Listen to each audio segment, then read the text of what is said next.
let's hear what Matt Walsh has to say about girls who are underage. I'm sure this is not going to be creepy. I'm sure it's just going to be enlightening, and he's going to have some really good arguments. Ever since the beginning of time, teenage girls have been getting pregnant. It used to be more common. The peak, ever since they started keeping records of these things, which they only started doing recently, like in the 20th century, but ever since they started keeping records, in 1957 was the peak for teenage pregnancy. 1957. Not 2009, well, back not then, today. All of them were supposed to have kids. Like, that's when you had kids. That's my point, okay? These guys are saying, we actually want teenage pregnancy. Teenage pregnancy? Not a good outcome. I don't think that teenagers are at a good place for being parents. So to all of a sudden act like this phenomenon of girls getting pregnant at a young age that we consider young, 16 or 17, to act like it's a new thing is ridiculous. It's always been that way. He's not just defending teenage pregnancy where it's like 18-year-olds, 19-year-olds getting pregnant. He's defending 16 and 17-year-olds getting pregnant. 16-year-old pregnancy, that is a good thing in Matt Walsh's worldview. That is so yikes. Somebody who is still in high school is not capable of taking care of a kid. There is a lot more maturity that you have to do. There is a lot more independence that you need to achieve before you are capable of raising a kid. This is scary. Even biologically, and this is me just stating, right now I'm going to start by just stating facts. So fact number one, it's not a new phenomenon. Number two, in fact, it's a phenomenon that was more common earlier in history, and for, the first 6,000 to 10,000 years of human existence, it was a normal thing. Fact three, girls between the ages of like 17 and 24 is when they're technically most fertile. Yeah. Okay? That's biological. By the way, that's not actually when you have your best chances of giving birth to a child. It's actually more so later 20s where women have the best chance of carrying a pregnancy to term. So as far as like what is, biologically best for getting pregnant and then having a baby, it would actually be more so late 20s because that's where you have the lowest rates of infant mortality. That's when you have the best chances of like actually carrying the child to term. Older ages, like after the point of peak emotional mental maturity, which is an evolutionarily advantageous thing for raising families. You want people who are fully mentally developed raising families. It's a fact, all right? I'm just stating facts. That's all I'm doing. But what happened recently, and this is the fourth fact, recently in the last 30 years or so, we decided that that's way too young to start a family. Why? And because now divorce rates would probably go up, and once you're that young, you can't really make sure that no, girls are no. Because girls were getting married early, and marriages were lasting longer. Why do you think that marriages lasted longer in like 1957, where women did not have like any economic freedom? Divorce basically wasn't an option for women. If you were a woman, your ability to economically interact with society, to actually have the resources that you need to take care of yourself, it's dependent on being married to a man. You would need a man to be able to open a bank account. You would need a man to be able to get a credit card. These kinds of things made it so that if a woman got divorced, she would be economically condemning herself to not having anything. And so that's why you saw extremely low divorce rates. It simply wasn't an option for all these women. There were also women that were in very abusive situations that were terrified of not pleasing their abusive husbands, because if they failed to meet the standards or the desires of their manipulative abusive husbands, those manipulative abusive husbands could divorce them and they would be left with nothing. They would not be able to take care of themselves. They would not be able to meaningfully interact with the economy and meet their own needs. It was a very scary world to live in for women. This is the world that they want to go back to. Yikes. So what I'm saying is that the problem is not per se teenage pregnancy, it's unwed pregnancy. That's the problem in society. The problem is not 16-year-olds getting pregnant. Matt Walsh does not believe that that's a problem. That is so telling about his views about how women should be treated. What is a woman? A woman is a 16-year-old that I get pregnant. I don't think a 16-year-old is ready for that. They're still in high school. Like, it's a terrifying world to think about. It's only problematic when you are not married and you don't have the man there to help you take care of the kids because he's a coward. 16-year-old pregnancy is a good thing as long as they're married. Matt Walsh, the protector of children, the defender of children, Matt Walsh, who wants 16-year-olds to get pregnant. They go further. This was a video he did a year ago. Matt Walsh is going to be reviewing a children's book, a so-called woke children's book titled C is for Consent. The idea of consent is too woke for Matt. Let's get into it. Okay, so now we're going to look at another woke children's book. This one, on the surface, I mean, literally reading the book by its cover, it seems maybe not as bad as some of the others that we've looked at. Maybe. A book about consent is maybe not as bad as these other woke books. That we've reviewed, but you never know. So we just got to, we're going to read this whole thing. It's pretty short, and I'll read the whole thing, and then I'll offer my review. So let's get into it. This is called C is for Consent. And this is, it says ages, this is for ages 0 and plus. So if you have a 0-year-old child, they could read this. So most of the times when books are labeled like 0 plus, it's because they include like pictures that like babies can look at. It's not necessarily because they're like reading it and understanding the text, but babies interact with pictures. Like picture books for babies, that's okay. They can enjoy them. So that's why they put it there. I hope Matt can understand a book written for 0-year-olds. It's time for a party with family and friends. And you see, of course, there we've got the interracial gay couple. We've got the interracial disabled couple. One member of the couple's disabled. You got to get all the representation there. I didn't even notice the skin color of the people on that book. It seems that conservatives are the ones that kind of like make this big deal out of it. Like something is woke when they show like a person of color existing. That's the criteria of wokeness for Matt. Grandma wants a hug, but Finn isn't in the mood. That's okay, says Dad. You don't have to give hugs if you don't want to. Grandpa leans down to kiss Finn. Mom says, please ask for consent first. Grandpa asks, may I kiss you on the cheek? Finn replies, yes, you may. Auntie and Uncle want Finn to sit with them.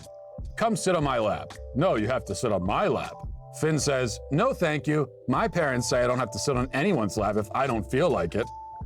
There is nothing wrong with any of those statements. Giving children autonomy over other people touching their physical body is actually a great thing. You know, teaching children that, hey, you have ownership over your own body, and if somebody else wants to touch your body, well, you don't want them to touch your body, then politely say, oh, no, thank you, I don't want that. Matt Walsh is about to take issue with the idea of you should be able to tell people, hey, I don't want you to physically touch me that way.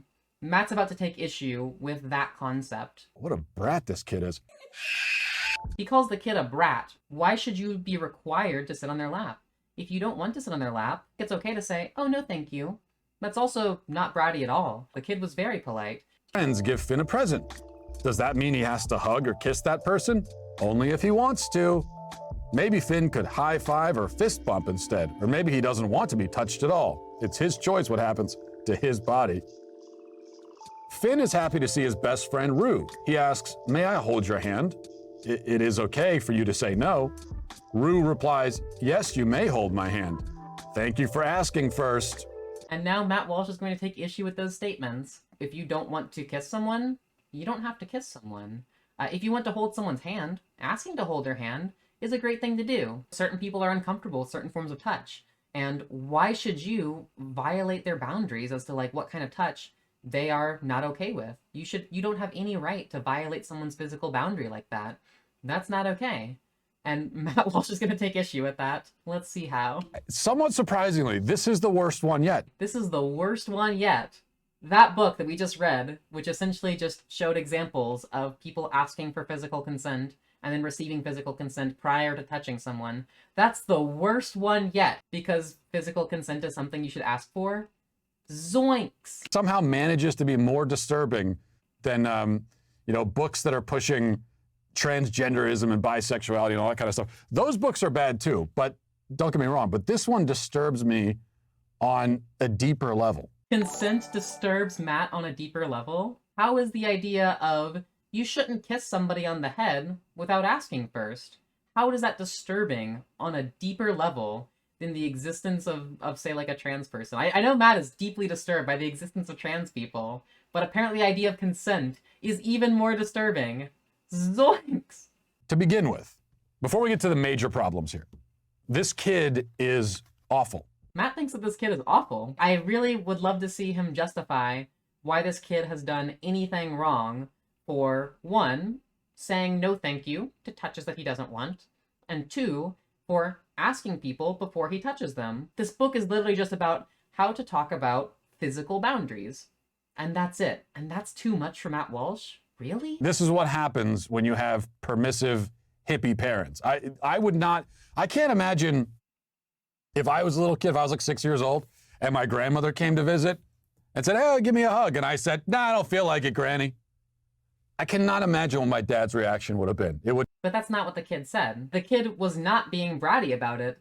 The kid was being like, no thank you. Like, if you said, no thank you, is that being bratty? What's rude about saying no thank you? Would not have been pleasant, I can tell you. Casually endorsing traumatizing your kids. The Matt Walsh experience, hitting your kids, spanking your kids, it's a form of abuse. It actually creates trauma responses in the brain. We have empirical studies which show how spanking your kids, inflicting physical pain on your kids as punishment, is a form of abuse and trauma. And Matt Walsh is just casually endorsing that right there. Yikes. Let me tell you something. I violate my kids' consent all the time. I'm just going to let that statement speak for itself. I violate my kids' consent all the time. Matt Walsh, protector of children. This book is just talking about the consent to physically touch someone. Matt is self-reporting. If his kid's like, I don't want to hug right now. No, thank you. He's gonna be like, you're gonna hug me. You have to hug me, or I'm going to hit you. That's what he's implying here. You don't get to hit your children if they don't want to hug. What kind of message does that send your child when they go on to date as an adult? Imagine teaching your little girl, oh hey, if you don't give daddy a hug, I'm gonna hit you. And then they get into a relationship with an abusive man who's like, if you don't sleep with me, I'm going to hit you. What kind of messaging do you think they've internalized at that point? It's going to lead them to a darker path and to accept that this manipulation, that this physical abuse is normal. This is not what we should be teaching children. In the sense that I force them to do things they don't want to do. Sit down and study! Much of the day, in fact, involves them doing things that it's not their idea to do those things. They don't really want to do those things. Clean their room. Let's start with that. Like, I don't get their consent for that. What is that, forced labor? Is that slavery? That's a very different scenario. Cleaning your room is not the same thing as physical consent over your body. If an adult wants to touch your body and you don't want to, you have no responsibility to let them touch your body. Your body is your own. You're only responsible to yourself there. But when it comes to things like doing chores, cleaning your room, you do have a responsibility to your family. So there is responsibilities, which you might have to follow through even if you don't want to, but that's not the same thing as physical consent. This book is only about physical consent. It didn't say anything about like the chore situation. It's a disanalogous situation. My kids know that when a family member comes over to visit, you go and give them a hug. It's not an option. It's not a choice. You are required to do that. Well, don't look at me like I'm frickin' Frankenstein. Give your father a hug. Because that's polite. Is it impolite if a kid says, no thank you, I don't want to be touched right now? Is that impolite? That's just expressing a boundary. On the other side, if grandma has an expectation that this child is going to hug me or else they're going to be punished, that's pretty rude to the child, isn't it? I would hope that grandma would want to be like, oh hey, I want to hug you if you want to hug me back. That seems like the most polite thing that grandma can ask for. Consent is the most polite thing because it respects the boundaries of grandma, it respects the desires of grandma, it respects the boundaries of the kid, it respects the desires of the kid. That's what's most polite for everybody. And if either party doesn't want to, they can express that in a polite way. That's the best way to handle the situation. The major problem here is that the book explicitly sexualizes physical contact. What? What? Hold up. What about that book was sexual? Did we read the same book? What about that book was sexual? Matt Walsh is saying that this is sexualizing, like, physical contact? How was that sexual in any way? This is a self-report amongst all self-reports. How can you read that as sexual unless you are the one who is sexualizing children? Which we know Matt Walsh does, especially if they're 16 and pregnant. I mean, this author, whoever it is, they're taking their own complex and projecting it onto everyone else. I don't know what's going on with you, that you view a hug from an aunt or a grandfather as potentially sexual in nature. How is this depicted in a sexual nature? Matt, you are the one who's sexualizing the situation. You're reading into this being sexual. You are the one who's projecting. But it's something you should be talking to a therapist about. You don't write it into a children's book, for God's sake. I think you should talk to a therapist about how you found this book sexual, Matt. Like, literally, if you read that book and thought this is sexual, you're the one who needs to see a therapist, Matt, because there is zero sexual content in that book. And this is what you get from the left, right? They grew up on a diet of Freud, whether they know it or not, and now they see everything in sexual terms. Everything is sexual. He still has not explained how this is sexual. How? This is insane. They're incapable of conceptualizing any human interaction that might occur outside of a sexual framework. Everything for them is sexual or potentially sexual, and they're weirdos, in other words. He's saying every interaction in the book was potentially sexual. When Grandma asked, hey, can I give you a kiss on the forehead? That was sexual to Matt? This is the most insane projection I have ever seen from him. I mean, let's take the family dynamic out of it for a second, just for a moment. When Matt's calling this sexual, he's like making it incestuous. Like Matt is the one who was reading incest into this book. None of us on the left, none of you in my audience read anything sexual about this book. Matt's the one who read this book and thought, yeah, this is incestuous. This is sexual. Because I don't want to dwell on that. It's too disturbing. And let's pretend that we're talking about just some dude and a girl and they're not related. Even in that context, the idea that verbal consent should precede every physical interaction is asinine. I mean, my wife would look at me like a maniac if we were walking somewhere down the sidewalk or something, and I said, excuse me. May I have consent to hold your hand? Requesting permission to initiate physical interaction. Permission granted.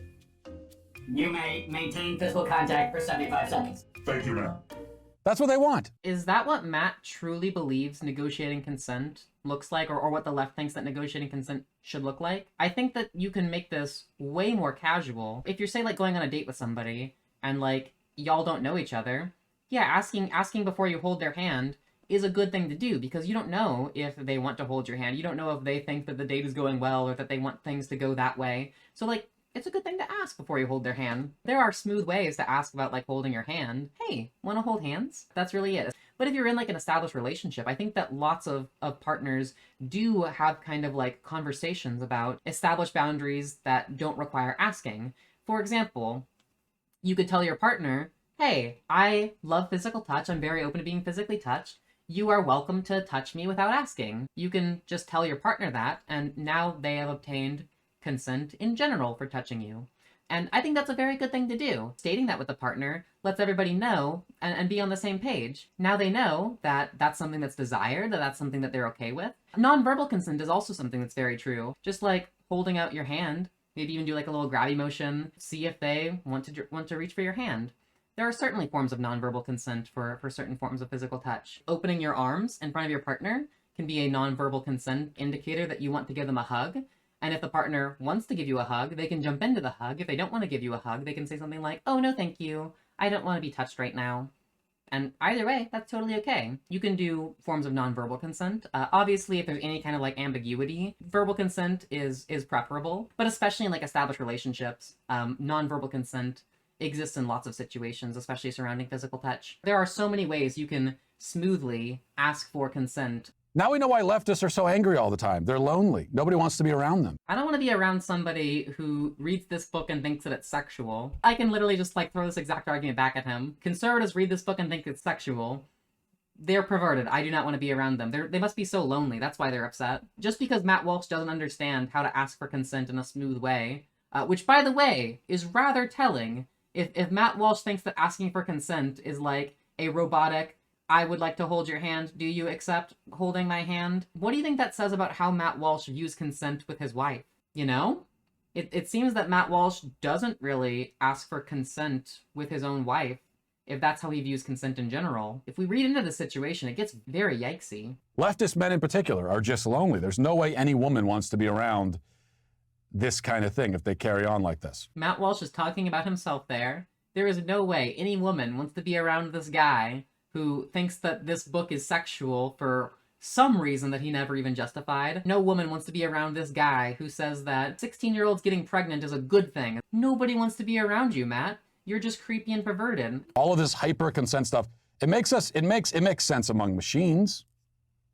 But for organic creatures, we need organic interactions. We need things to develop naturally. Hey, want to hold hands? That's a pretty organic interaction. Going on a date with someone, tension building up, you want to kiss this person, they want to kiss you, and you don't really like know necessarily what the other person's thinking. You can also make this like very romantic and flirty and be like, oh my gosh, like you are so freaking adorable. I have been having the most amazing time with you and I just really want to kiss you. Do you want to kiss me? It can be really, really sweet. It can be really, really smooth. Y'all, there are so many ways to make consent sexy, and consent is sexy. I absolutely want to be with somebody who respects the boundaries of my physical body. I'm a person who's very open with touch, by the way. Like, I tell my partners that, like, yeah, you can touch me wherever without asking. Even then, I think it's hot when people ask to, like, kiss me or, like, ask to hold my hand. It feels nice. It shows that you're desired, that you're wanted, in a way that's also very respectful. And it's cute and adorable, and that's what I want, you know? So I'm doing the book a favor by framing the conversation this way. What the book is actually talking about, again, are little kids and their grandparents. They want robotic consent requests, even in that context. Excuse me, young one. May I have consent to kiss you on the forehead and squeeze your cheeks and remark on how big you've gotten since I last saw you 2 months ago? Permission denied. Get lost, you old fart. That is literally the future the left wants. And I say, no thanks. I don't think that the consent interaction in that book were necessarily, like, super robotic. They were perhaps very explicit. It's not necessarily modeling this is exactly how you have to ask for consent every single time, but rather showing kids that when somebody asks you, do you want to hold hands or can I hug you or something like that, it's okay to say no. It's teaching the kid that they can say no if they don't want to touch someone in that situation or if they don't want to be touched in that situation. So there we have it. Matt Walsh on consent. Apparently this book was woke and sexual. He never explained how that book was sexual. I still want to know that one. That was the projection to end all projections. Matt Walsh, who thinks that 16-year-olds should get pregnant, married and pregnant, of course. We don't want to mischaracterize him. Married and pregnant 16-year-olds is a totally good thing in Matt Walsh's worldview. Asking your children for consent is a bad thing in Matt Walsh's worldview. And this book about grandma asking, hey, can I give you a hug? And then little Jimmy being like, yeah, I'd love a hug. Apparently that's sexual to Matt. Matt, I love protecting children Walsh, thinks that the idea of grandma asking, hey, can I hug you? Before, like, hugging her grandchild, he thinks that's sexual. This is so telling. Also, even the comment section is betraying Matt on this one. We got the comment right here. Children are brats for having personal space and boundaries is quite the hill to die on. Everybody in the comment section is trashing Walsh here. This is actually pretty rare for Matt Walsh to get trashed in his own comment section. Consent is woke, said Matt. I violate my kids' consent all the time, Walsh. True. Wokeness is when women don't get pregnant at 16, and when their boyfriends ask, hey, can I hold your hand? That's what wokeness is to Matt. Oh, and also, when somebody is in a wheelchair and or is a person of color in a book, that's also woke to Matt. Like, Matt's the one who's making a deal out of the fact that there's brown people in this children's book. That's the hill he's dying on. So many hills that he died on in that video, and my faith in humanity also died in that video.